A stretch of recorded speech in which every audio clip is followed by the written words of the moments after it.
اپنی بیٹی کو صبر اور تحمل کی عادت ڈال دیجیے. اس کو یہ بتائیں کہ بیٹا حالات ہمیشہ ایک جیسے نہیں ہوتے, تمہیں صبر کر کے ہی زندگی گزارنی. اور جب آپ یہ صبر کی تلقین کریں گے, صبر اتنی بڑی دولت ہے جو لوگوں کو, رشتوں کو جوڑنے میں کار فرما رہتی ہے. آپ سیرت رسول اٹھا کر دیکھیں, سیدہ کائنات سیدہ فاطمہ الزہرا رضی اللہ تعالی عنہا کتنا بڑا میکا ہے کہ نبیوں کے امام کی صاحبزادی ہیں, لیکن جب ادھر حضرت علی المرتضیٰ رضی اللہ تعالی عنہ کے پاس تشریف لے کر جاتی ہیں تو حالات ایسے ہیں کہ چکی بھی خود اپنے ہاتھوں سے پیسنی پڑتی ہے, اور چکی بھی خود چلا رہی ہیں, کندھوں پر مشکیزہ اٹھانے کی وجہ سے نشانات بھی بن جاتے ہیں, غربت بھی ہے, کبھی فاقہ ہے, کبھی جو ہے وہ کھانے کو میسر ہے. حضرت علی المرتضیٰ رضی اللہ تعالی مزدوری کر کے لا کر پھر آٹا پیسا جاتا ہے, گوندا جاتا ہے, پھر کھانا تیار ہوتا ہے, لیکن سیدہ کی زبان پہ کبھی شکوہ نہیں آتا. یہ حضور کی تربیت تھی کہ بیٹا حالات جیسے بھی ہوں تم نے صبر کر کے دکھانا ہے.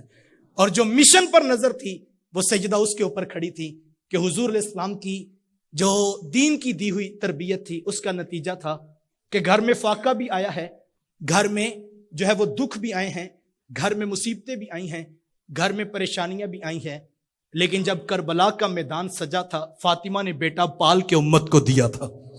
جب منزل پر نشان بیٹی کا ہوگا اور بیٹی کو پتا ہوگا کہ میں نے اپنی اولاد کی تربیت کرنی ہے, یہ چیزیں نہیں, اصل تو یہ میری اولاد ہے جس کو میں نے نکھار کے دینا ہے, تو حالات تلخ بھی ہوں گے تو بیٹی صبر کر کے برداشت کر کے حالات کا جو ہے وہ مقابلہ کرے گی. اپنی بیٹیوں کو صبر اور تحمل کی عادت دیجیے, اور یہ اتنی بڑی چیز ہے, یقین جانیے. میں پچھلے میری عادت ہے, کچھ مزاج ایسا ہے کہ جب ہمارے دوست بیٹھتے ہیں تو میں کچھ نہ کچھ چیزیں شیئر کرتا رہتا ہوں. تو میں پچھلے دنوں ایک ہمارے پرانے دوست سے, ڈاکٹر صاحب, وہ دبئی چلے گئے, تو میں وہ ڈاکٹر صاحب سے ملاقات کی, تو ان کی بھی شادی ہوئی تھی. تو میں نے کہا ڈاکٹر صاحب بتائیں آپ کا تجربہ کیا ہے؟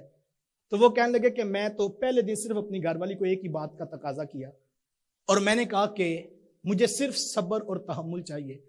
خواہش آرزو بات مانی جائے گی, لیکن صبر اور تحمل کے ساتھ, جلدی نہیں کرنی. میں ایک جوائنٹ سسٹم میں رہتا ہوں, اور ایسا نہیں کہ آپ کے ہر حکم پر میں فیصلہ کر لوں گا.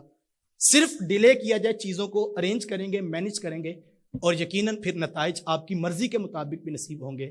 تو کہتے ہیں ایک نصیحت نے میری زندگی کو سکھی بنا دیا ہے کہ میری گھر والی کو پتہ لگ گیا جلدی نہیں کرنی. ہمارے ہاں تو مسئلہ یہ ہے کہ اگر سبزی 8 بجے آنی ہو تو وہ 9 بج جائیں, تمہارے گھر میں ایک قیامت صغریٰ بپا ہو جاتی ہے, اور ہم میں سے کوئی شخص برداشت کرنے کی پوزیشن میں نہیں ہوتا.